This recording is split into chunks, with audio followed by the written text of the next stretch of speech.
오늘은 성경 말씀에 대한 하나님의 말씀인 성경이라는 제목으로 하나님의 말씀이 어떤 것인가 하는 말씀을 잠깐 같이 나누도록 하겠습니다. 여러분은 성경을 어떻게 생각하십니까? 성경이 무엇이라고 생각해 왔습니까? 성경을 정말 소중하게 여겼던 사람들 몇 사람을 소개합니다. 제일 먼저는 영국왕 제임스 1세라고 하는 그 왕입니다. 킹 제임스 성경을 번역한, 이렇게 제작한 독실한 신자였습니다.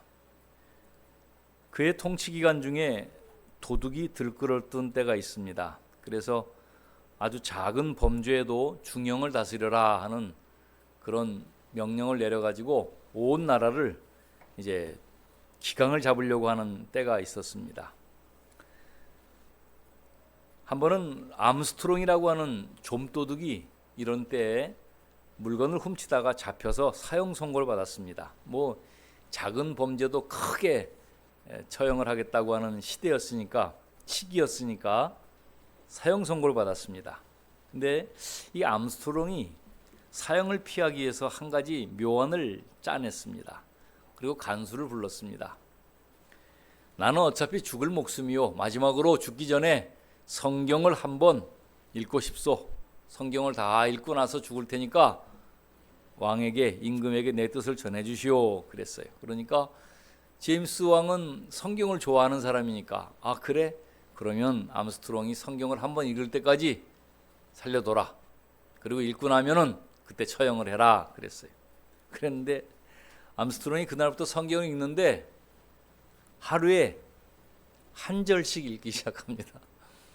성경은 1189장이에요. 근데 이것을 하루에 한 장이 아니고 한 절씩 읽으면서 이제 지나가니까 1년이 지나고 2년이 지나도 사형을 집행할 수가 없습니다. 제임스 1세가 그 얘기를 딱 듣더니 너털웃음을 웃으면서 말합니다. 좀도둑치고는 꽤 지혜 있는 놈이구만. 감옥 안에서 읽을 것이 아니라 집에 돌아가서 읽으라고 하여라. 그래서 방면을 했다는 내용입니다. 아마도 참 지혜로운 사람 같습니다. 자, 또 성경을 좋아했던, 사랑했던 사람은 미국의 16대 대통령 아브라함 링컨입니다. 링컨의 아버지는 목수였습니다. 토마스라는 목수였고 아주 가난하고 그랬지만 아주 성실한 분이었다고 합니다. 그리고 그의 어머니 낸시는 명망 있는 집안 출신이었는데 아주 현명한 여인이었습니다. 낸시 여사는 자녀를 공부시킬 환경이 못 되니까 이 신앙을 가지고 링컨과 동생을 성경 말씀으로 양육을 했다고 합니다. 그리고 링컨이 어렸을 때 돌아가셨어요. 링컨이 9살 되던 때 돌아가시면서 하는 말이 앞으로 부자나 위인이 되기보다는 성경 읽는 것을 즐기는 사람이 되어라, 이렇게 말씀을 전하고, 그리고 아이들을 어렸을 때 이렇게 말씀으로 양육하고 돌아가셨다고 합니다. 링컨은 소년 시절부터 교회에서 성경 말씀을 듣고 성경을 사랑하고 그 말씀을 암송하는데 아주 사람들이 많이 놀랐다고 합니다. 좋은 구절들을 정해놓고 암송을 했는데 그 암송한 구절들이 나중에 자기가 연설을 하고 그럴 때가 많이 있었는데 그때마다 어렸을 때 암송했던 성경을 가지고 와서 말씀을 전하고 나누고 했다는 이야기가 전해지고 있습니다.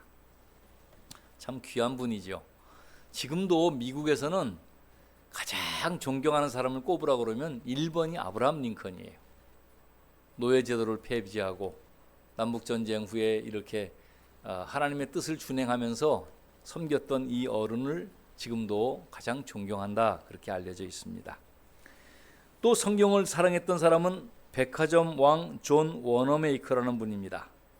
아주 백화점을 열어서 백화점의 큰 그림과 백화점이라고 하는 그런 상품을 소개한 그런 분이기도 합니다.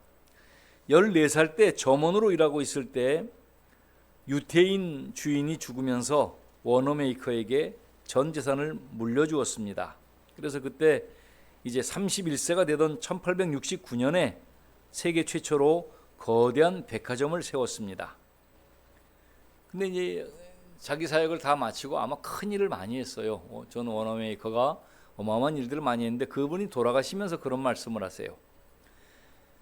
내 재산은 건물과 땅만 해도 대략 200억 가치가 된다. 200억 달러 가치가 된다. 그러나 이 가운데 가장 가치 있고 소중한 것은 11살 소년이었을 때 2달러 75센트를 주고 산 빨간 가죽 성경이다. 그러니까 그 성경을 가장 사랑했던가 봅니다. 당시에는 현금이 없어 할부로 구입했는데 이 성경은 나의 가장 귀한 재산이 되었다. 이 성경이 오늘의 나를 만들었기 때문이다. 이렇게 고백을 합니다. 그러니까 어렸을 때 말씀을 보고 그 말씀이 가슴이 온 이 사람이 그 말씀을 근거로 해서 경영을 하고 이렇게 또 소중하게 그렇게 성실했기 때문에 유대인 주인에게 물려받았는데 이것을 잘 간직해서 큰 일을 이루었다는 것입니다. 이 성경이 참 귀한 책이 맞습니다. 또 이런 얘기가 있습니다. 우리나라 공무원 중에 주미 한국 대사관에 근무하던 김명배라는 분이 있는데 그분은 젊은 집사였습니다. 이제 미국에 살다가 공무원으로 있다가 어머니가 돌아가셨다는 말을 듣고 돌아왔습니다. 장례를 치르려고 하는데 큰형은 의사고 뭐 존경받으면서 돈도 잘 벌었습니다. 둘째 형은 사업가로 윤택한 생활을 했습니다. 그가 막내인데 외무부 공무원으로 해외를 많이 이제 몇 년마다 전전을 하고 살아가고 있는데 어머니 장례를 치르고 어머니 재산이 있잖아요. 그러니까 형님이 얘기를 해요. 형님이 동생들을 내고 나도 잘 살고 둘째도 잘 사는데 동생이 막내가 이렇게 어려운 삶을 사니까 앞으로 어머니 재산은 모두 막내가 갖도록 해라. 그러면 좋겠다. 그렇게 얘기를 했어요. 그러니까 이제 막내가 형님 그건 안 됩니다. 이거는 당연히 장자이신 형님이 어머니 재산을 가지셔야죠. 그러면서 좋은 옥신각신이 있었어요. 그러고 나서 이제 형님 제가 원하는 게 한 가지가 있습니다. 그게 뭐냐? 저는 어머니가 평생 보시던 성경책을 제가 갖고 싶습니다. 그렇게 얘기를 해요. 그러니까 형이 이제 뜻밖이긴 하지만은 형님이 얘기를 합니다. 그건 안 된다. 그것이야말로 당연히 장자인 내게 와야지. 그러니까 둘째가 또 일어나서 말을 해요. 형님이 재산을 맡으시고 성경책은 둘째인 저에게 주십시오. 그러자 막내가 입을 엽니다. 두 형님들은 언제나 어머님이 묻혀 계신 고국 땅에 계시지 않습니까? 저는 언제나 해외로 떠도는 몸이니 어머님을 모시고 다니듯 성경책을 어머니가 가지고 보시던 성경책을 가지고 다니겠으니 허락해 주십시오. 라고 하는 대화를 나눴다고 합니다. 참 귀한 일이죠. 어머니가 보시던 성경책에 이제 성경을 보다 보면은 이렇게 메모를 하게 되고 또 기도 제목을 적게 되기도 하고 응답받은 내용들을 언제 몇 월 며칠 날 세일의 기도회를 마무리하며 기도할 때 받은 말씀들이 있고 어머니의 신앙이 여기 다 들어가 있어요. 그러니까 그 책을 자기가 갖고 싶다는 것이죠.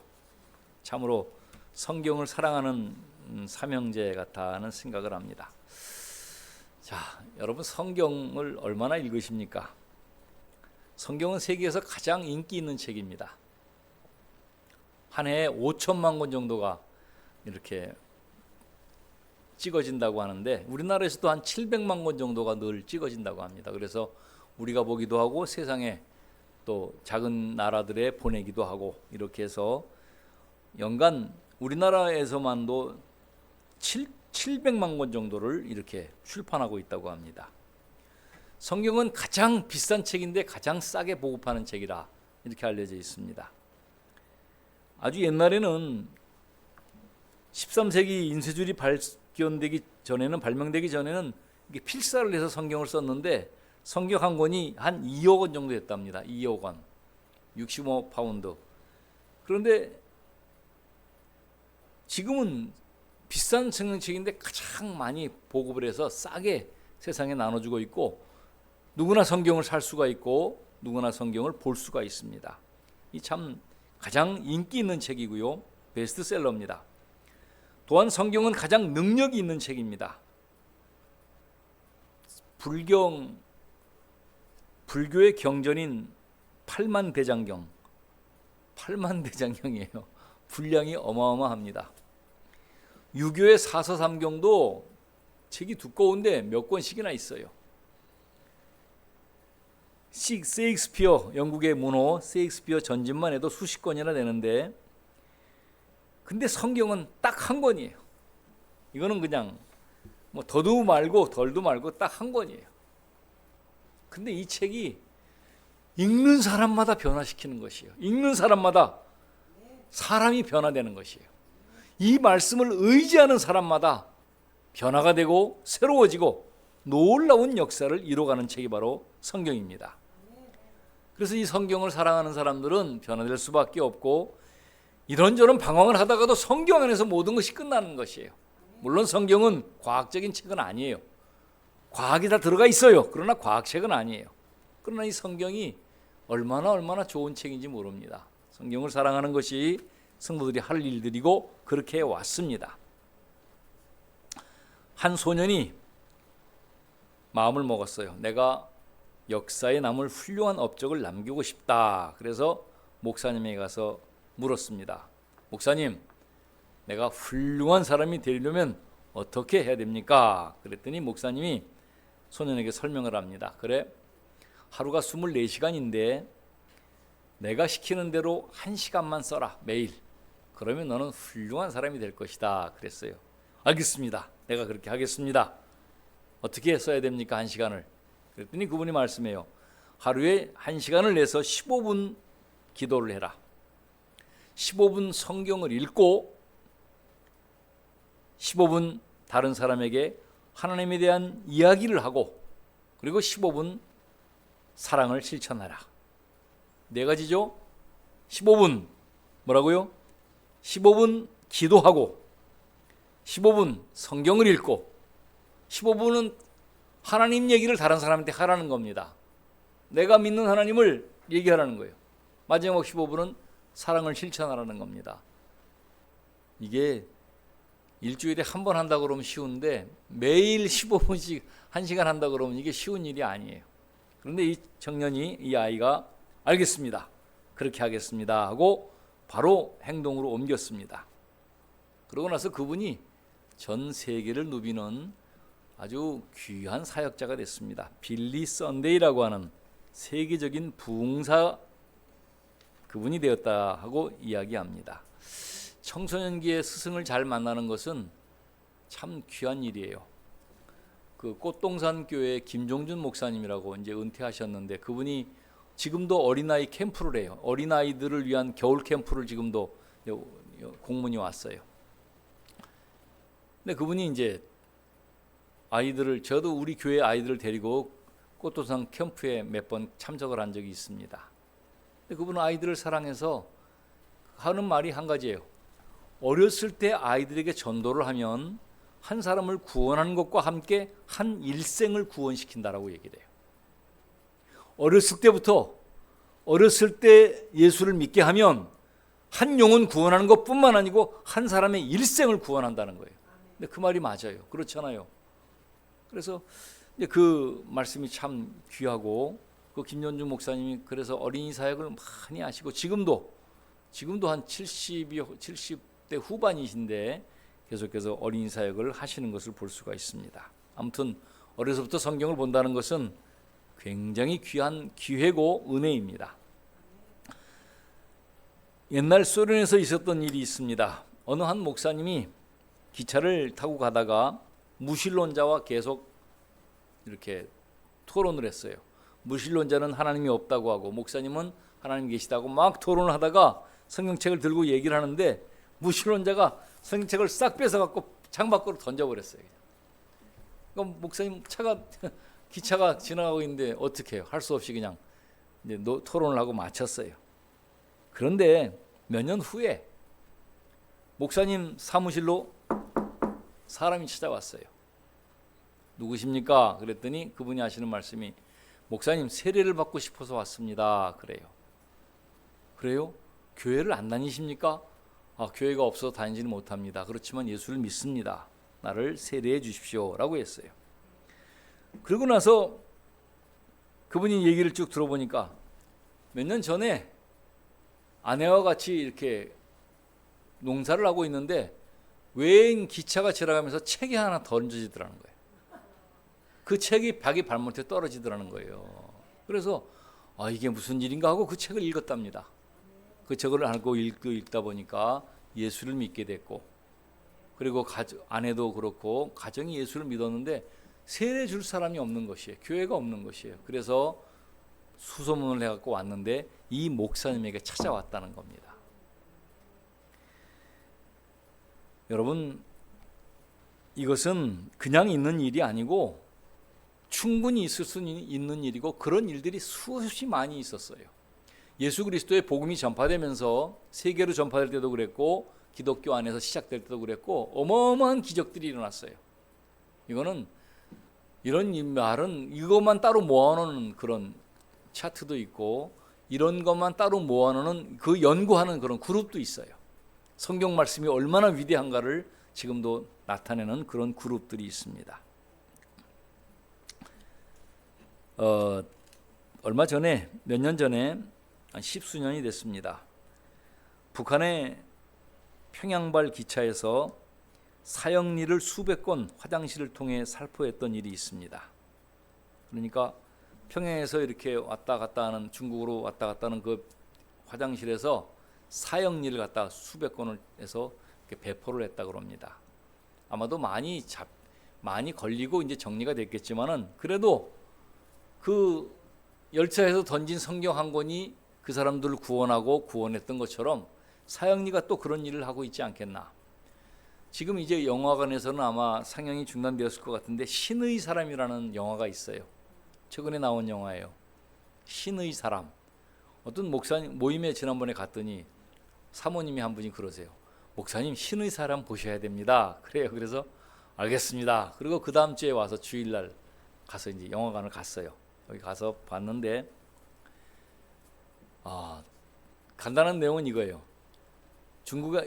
북한 안에서 탈북을 하려고 준비하던 악단이 있었어요. 악단원들이 도저히 여기서는 음악을 할 수가 없고 예수 믿는 사람들인데 찬양을 못 부르게 하니까 우리는 이제 나가야겠다고 이제 나름대로 기도하면서 준비를 하고 있었는데 겉으로 드러내지 않고, 근데 북한에서 무슨 일이 있었냐면은 정부에서 다른 나라의 차관을 그러니까 돈을 이렇게 빌려오는 형식이지만 제공해주는 그런 차관을 들여오는 엄청난 수백억 대가 넘는 돈을 이렇게 빌려오는 그런 차관이 지금 진행 중이었고 빌려주겠다는 거예요. 근데 선진국에서 하는 말이 조건이 하나 있어. 무엇입니까? 당신네 나라에 기독교가 예배가 드려지고 있다는 걸 보여주시오. 우리는 기독교 국가인데 우리가 기독교의 이름으로 선한 차관을 주는 거니까 돈을 안 받고 돌려받을 생각을 하지 않고 돈을 주는 거니까 당신들 나라에 기독교인이 있어야 합니다. 예배가 드려지고 진짜 교인들이 있어야 우리가 차관을 주겠습니다. 1,400억인가 얼마 정도 되는 것 같아요. 그러니까 어마어마한 돈이잖아요. 그러니까 그 조건을 받아들이기 위해서 정부에서 당에서 이제 와가지고 우리가 사람을 하나 불러요. 문화 그러니까 기독교인을 잡아가지고 감옥에 집어넣는 일을 하던 문화부장을 딱 불렀어요. 그래가지고 당신 지금 차관이 1,400억이 들어와야 되는데 기독교인을 만드시오. 예배를 드리고 똑같이 찬양을 부르고 하게 하시오. 그러니까 내가 예수 잡는 바울 사도와 같은 사람이에요. 예수 잡는 사람인데 어떻게 예수를 만들라는 말입니까? 그러니까 당의 명령이니까 하시오. 그래서 할 수 없이 이제 모집을 한 거예요. 사람들을. 예수 믿는 사람을 모집을 했어요. 그런데 어떻게 연결됐는가 하면은 그 탈북을 준비하고 있던 그 악단하고 연결이 돼 있어요. 그래가지고 그 사람들을 모았습니다. 다 모아가지고 감사라는 찬양을 연습을 하는 거예요. 그러니까 악단이 부흥의 공연을 한번 해야 되는 거예요. 그러면 차관이 들어오니까 그 공연을 준비하고 있는 거예요. 근데 안 믿는 사람들 몇 사람이 간부들이 같이 해가지고 악단 있는 사람들은 믿는 사람들이고 안 믿는 사람들 간부가 몇 명 있고 해서 같이 부흥의 연습을 시작합니다. 근데 찬양을 하면서 하다가 이제 수요 예배를 드려야 되는 예배를 드린다 그러니까 이 사람들은 숨어서 예배를 드렸었는데 모아놓고 예배를 드리려고 하니까 깜짝 놀래고 그렇지만 당이 하는 거니까 해야 됩니다. 그래서 거기서 이제 찬양을 하고 예배를 드리고 하는데 그 사람들 가운데 당 간부였던 사람이 감동이 된 것이에요. 감동이 돼가지고 이 사람들을 악단으로 대우하면 악단이 한번 가서 예배를 드리고 부흥회를 하고 그렇게 하고 나서 그날 저녁에 총살을 당하는 그런 프로그램을 이제 어쨌든 북한에는 종교를 허락하지 않으니까 그까지만 하기로 딱 하니까 이 간부가 이 사람들을 탈출을 시켜버려요. 그리고 총살을 당하는 거예요. 실화를 바탕으로 했답니다. 그래가지고 내가 지나왔던 모든 순간 이거를 북한식으로 불러요. 내가 지나왔던 모든 순간. 그래가지고 얼마나 웃으면서 이제 그 영화가 한번 아직 안 끝났다 그러면 한번 보세요. 아주 좋습니다. 이 성경은 능력이 있는 책이에요. 사람을 변화시켜요. 영국은 성경을 알기 전에는 해적의 나라였는데 성경 때문에 신사의 나라가 되었다라고 얘기합니다. 덴마크는 바이킹의 후예들로 살았었는데 성경을 통해서 완전히 살기 좋은 지상 낙원이 되었다라고 얘기합니다. 독일도 마찬가지예요. 독일이 유태인에게 큰 몹쓸 짓을 해서 어려움이 있었지만 독일은 사실은 신학은 독일이 제일 앞서 있는 나라예요. 그 종교개혁도 독일에서 일어났습니다. 그 당시에는 이제 독일이라고 할 수 없지만 어쨌든 독일 지역에서 일어났어요. 여러분 지금도 어제 동계올림픽이 열렸는데 동계올림픽의 나라들 국가들 딱 보면 대부분 다 유럽에는 십자가예요. 십자가를 빨갛게 칠하고 노랗게 칠하고 세로로 칠하고 바로 칠하고 다 십자가예요. 왜? 십자가를 예수 그리스도가 중요하다는 거예요. 우리나라도 깡패였던 김익두 목사님이 깡패가 말씀을 듣고 변화돼서 하나님의 역사를 이루는 큰 부흥사가 됐습니다. 구두수성공이었던 무디 선생이 복음을 들고 전 세계를 다니는 부흥사가 되었습니다. 여러분 링컨도 초등학교를 다니지 못했지만 성경을 통해서 듣고 읽고 보면서 위대한 존경받는 대통령이 되었다고 얘기합니다. 여러분 성경은 너무너무 소중한 책이에요. 성경을 너무너무 저도 사랑합니다. 성경의 내용은 뭐냐? 성경의 내용은 예수 그리스도입니다.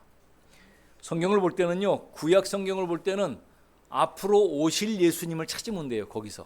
그래서 구약 성경을 볼 때는 앞으로 예수님이 오실 것이라고 하는 것이 어디 들어있는가를 찾아보면 성경을 바로 읽는 것입니다. 신약 성경에서는요, 지금 오신 예수님, 이 땅에 살다 가신 예수님을 찾으면 되는 것이에요. 그래서 구약 성경을 가만히 읽다 보면은 예수님의 형상으로 나타난 것들이 많이 있어요. 여러분 노아의 방주가 있죠. 온 세상이 다 타락해가지고 하나님이 심판을 내리면서 방주만 하나 남아요. 그 방주가 바로 예수님을 상징하는 것입니다. 방주 밖에 있는 것은 다 죽어요. 그러나 방주 안에 들어와 있는 사람들은 살아요. 예수님을 말하는 것이에요. 여러분 내일 내렸던 만나가 바로 예수님을 상징하는 것이에요. 이스라엘 백성들이 광야에서 먹었던 만나, 구름 기둥과 불 기둥이 바로 예수님을 상징하는 것이에요. 광야는 더워요. 낮에는 햇빛을 가려줘야 돼요. 그래야 사람이 살 수가 있어. 그래서 구름 기둥이 서가지고 햇빛을 가려준 것이에요. 밤에는 광야가 추워요. 우리 인생살이가 춥잖아요. 광야가 추운데 그 추운 데서 그 불기둥 가운데 구름 기둥 가운데 불 기둥이 있어요. 그래서 밤에는 구름은 안 보이고 불이 비추는 거예요. 따뜻한 것이에요. 이게 바로 예수 그리스도를 상징하는 것입니다. 많은 것들이 예수 그리스도를 보여주고 그러니까 구약 성경을 보면서는 예수 그리스도를 찾아내면은 앞으로 오실 예수님이 얼만큼 나와 있는가를 보면은 바로 보는 것이에요. 신약 성경에서는 예수님의 일생이에요. 예수님이 말씀하신 것과 그것을 전하는 과정이 예수 그리스도의 신약입니다. 그러니까 성경의 중심은 예수 그리스도입니다. 이 성경 중심 예수 그리스도를 바라보면서 성경은 날마다 읽으셔야 돼요. 영적인 양식이기 때문에 날마다 읽으셔야 돼요. 하루에 몇 장씩 읽어가면서 제가 표를 만들어 드렸어요. 우리 교회 뒤에 보면은 표가 나와 있는데 구약은 1331쪽 많아요. 그리고 신약은 좁아요. 420밖에 안 돼요. 그러니까 제가 볼 때는 신약이 더 중요해. 구약보다는 둘 다 중요하지만 신약이 더 중요해요. 왜냐하면 미리 보는, 멀리서 보는 예수 그리스도보다는 역사하시는 예수 그리스도를 봐야 되니까. 그래서 성경을 구약을 1년 동안 한 번 읽고 신약을 2번 읽으면 좋겠다라고 생각하고 표를 만들었어요. 그래서 제가 만든 표를 보면은 짝순날은, 홀순날은 구약을 읽고 짝순날은 신약을 읽고, 제가 성경을 수백, 100번을 넘게 읽었는데 구약이 길다 보니까 구약을 막 보다가 신약을 잠깐 보고 끝나가 버려요. 그러니까 이건 좀 불편하다. 그래서 그러면 홀순날은 구약을 읽고 짝순날은 신약을 읽고 좋잖아요. 그러면 그래서 홀순날은 구약을 읽으면은 1년에 한 번 읽을 수가 있고, 짝순날은 신약을 읽으면은 3장씩 읽으면은 1년에 2번 읽을 수가 있어요. 그렇게 표를 만들어 놨습니다. 그러니까 성경은 꾸준히 읽으셔야 돼요. 여러분, 성경은 제 성경에는 막 여러 가지 메모가 돼 있어요. 이렇게 아주 시간 되는 대로 이렇게 하는 메모들이 엄청나게 많이 들어가 있어요. 왜 그런가 하면은 어떤 사건이 터졌을 때 그 사건 때문에 기도하는 것이에요. 하나님 도와주세요. 그래서 기도할 때 그거를 응답받은 것을 적어놓은 기도 제목이 있어요. 또 응답받지 못했어도 거기다 놓은 기도 제목을 가지고 성경이 여기 기록이 되어 있어요. 언제 그 권사님이 나를 괴롭힐 때 하나님 주신 말씀, 그게 여기 들어가 있어요. 너무너무 괴롭고 힘들 때 하나님께서 주신 말씀들이 여기 다 기록이 되어 있어. 저는 이 말씀만 보면은 그때 그랬지 하고 이렇게 지나볼 수 있고, 그런 메모들이 참 많이 있습니다. 성경은 하나님의 말씀이기 때문에 위로받기도 하고 책망을 받기도 해요. 근데 이 말씀을 읽으셔야 됩니다. 이 성경은 1600년 동안 기록되었고 40명이 넘는 사람이 기록을 했어요. 그런데도 그 성경이 얼마나 일관성이, 예수 그리스도를 하나라는 것으로 딱 잡히는 그런 아주 일관성이 있는 책입니다. 그래서 말씀은 구약 성경은 39권, 신약 성경은 27권, 39, 27, 39 플러스 27은 66, 그럼 66권이 성경입니다. 성경을 매일 정해놓고 읽으세요. 그리고 성경을 읽기 전에 하나님께 기도하시는 거예요. 성경 읽을 때는 그래야 돼요. 먼저 하나님, 내가 성경 읽을 테니까 나를 깨닫게 하시고 가르쳐 주세요. 기도하시는 거예요. 그리고 성경 읽으세요. 그리고 이 성경을 읽은 다음에 묵상을 하시는 거예요. 말씀을 쭉 가다가 이 말씀이 무슨 말씀인가 가만히 묵상을 하고 그 말씀을 따라 기도하고, 그렇게 성경을 읽어가면 됩니다. 우리의 삶에서 성경이 자꾸만 적용돼요. 어떤 일을 고민할 때 딴 거 하지 마시고 성경을 읽으세요. 저는 그런 간증거리가 많이 있어요. 그래서 성경을 이전에 처음 성경을 읽기 시작한 때가 언젠가 하면은 중학교 2학년 때인데, 제가 교회 나온 지 1년 정도 되고 나서 궁금했어요. 가만히 보니까 제가 살던 동네가 서울 금호동이었는데 아주 산동네, 가난한 사람들이 많이 살았어요. 그런데 가만히 보니까 정말 못된 사람들은 배부르게 잘 사는데 가난한 사람들은, 선하고 착한 사람들이 너무너무 가난하게 사는 것이에요. 힘들게 살아요. 그래서 제가 하나님께 물었어요. 하나님, 왜 부자들은 나쁜 사람들 같이 느껴지는 사람들은 많고, 그때는 학생 때니까 착한 사람들은, 내 주변에 이렇게 많은 사람들은 가난하게 살아야 됩니까? 하나님, 내가 앞으로 6일 동안 새벽 기도를 할 테니까 이걸 가르쳐 주세요. 그렇게 기도를 했어요. 그러고 나서 이제 월요일부터 토요일까지 새벽 기도를 하기로 하고 새벽 기도를 참석했어요. 그때는 새벽 기도가 4시 반이었어요. 그러니까 땡그랑 땡그랑 종이 울리는 그런 시기였고, 그리고 새벽에 이제 일어났는데 학생이 아침잠이 많은데 새벽에 일어나서 교회를 갔다 와서 학교를 다니고 하려니까 일주일 동안 얼마나 힘들었어요. 근데 어쨌든 하나님과 약속했으니까 하나님께서 들어주실 것이라고 믿고, 그리고 이제 새벽 기도를 했어요. 그때 목사님이 말씀을 이제 정해가지고 하나하나 쭉 읽어 내려가시는데 금요일 새벽까지도 아무 말씀 안 하시더라고요. 근데 토요일 날 새벽에 제가 교회를 딱 가서 이제 주님 오늘 마지막입니다. 그러고 기도를 하고 있는데 목사님 뭐라 그러시냐면, 오늘은 읽던 성경을 놔두고 다른 곳을 보겠습니다. 그래요.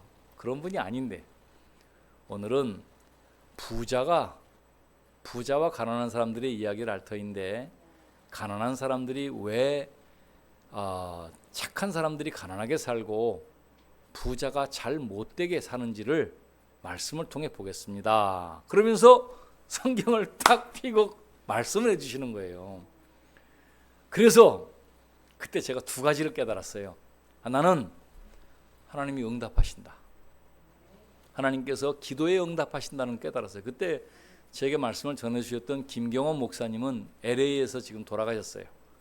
그래서 한번 LA를 가면은 그분 묘에 헌화를 하고 싶은 마음이 있어요. 그 목사님 아들이 암에 걸려가지고 전립선 암에 걸려 있어서 지금 어려움이 있어요. 그래서 지난주에 도움을 좀 줬어요. 두 가지를 얻게 됐는데, 첫 번째는 하나님께서 내 기도를 들으신다 하는 걸 알았어요. 들으신다는 걸. 그렇잖아요. 이거는 굉장히 큰 기쁨이에요. 하나님께서 들으시네. 이 말은 뭐냐면 하나님이 살아계시네. 그걸 깨달은 것이에요. 하나님이 살아계시고 내 기도를 들으신다는 걸 처음 알았어요. 그리고 또 한 가지는 하나님께서 말씀으로 응답하신다는 걸 알았어요. 하나님께서는 어떤 기도를 드리고 안 되면 말씀으로 응답하신다는 걸 깨달았어요. 그래가지고 그 말씀이 시편 73편에 있는 말씀을 제가 평생 잊어버리지 않아요. 그 이후로는 늘 날마다 말씀을 읽었어요. 하루에 3장씩 읽고 성경을 보았습니다. 여러분, 성경은 살아있는 말씀이에요. 그러니까 우리가 말씀을 기도하고 말씀으로 안내를 받으면, 그러면은 하나님께서 인도하시는 것을 느낄 수가 있습니다. 그래서 지금까지도 성경을 읽고 있고 앞으로도 그렇게 성경을 읽어가며 살아갈 것입니다. 성경은 하나님이 사람에게 주신 가장 좋은 선물이다. 링컨은 그렇게 말했습니다. 성경이 하나님이 주신 가장 좋은 선물이다. 또 한 가지, 조지 워싱턴이라는 그 미국의 일대 처음 대통령은 하나님과 성경을 모르고 바른 정치하는 것은 불가능하다. 이렇게 이야기를 했다고 합니다. 여러분, 성경을 읽으세요. 많이 읽지 않아도 괜찮아요. 읽으세요. 그리고 오늘부터 홀수날은 구약, 짝수날은 신약, 이렇게 성경을 읽어가세요. 그리고 제가 만들어 놓은 도표대로 읽으셔도 괜찮고, 여러분이 읽으시던 방법이 있다면 그렇게 읽어도 괜찮습니다. 그러나 성경을 읽으셔야 돼요. 성경이 우리를 인도하십니다. 주의 말씀은 내 발의 등이요 내 길의 빛이십니다. 하나님의 역사가 말씀으로 여러분의 삶에 인도하시는 말씀 되시기를 주의 이름으로 축원합니다. 기도하겠습니다. 하나님 아버지, 감사합니다. 오늘 하나님의 말씀인 성경에 대해서 잠시 말씀을 나눴습니다. 하나님은 살아계시고, 그렇기 때문에 살아계신 말씀이 우리 가운데 있다는 것이 얼마나 감사한 일인지요. 말씀을 읽고 깨달으면서 하나님의 살아계심을 보게 하시고 느끼게 하시고, 또 주님 앞에 이 말씀으로 인도받게 도와주옵소서. 어디를 가야 할지, 무슨 일을 해야 할지 알지 못할 때 말씀을 의지하게 하시고, 말씀으로 위로를 받고 말씀으로 세움받는 성도들이 되게 하옵소서. 예수님의 이름으로 기도하옵나이다. 아멘.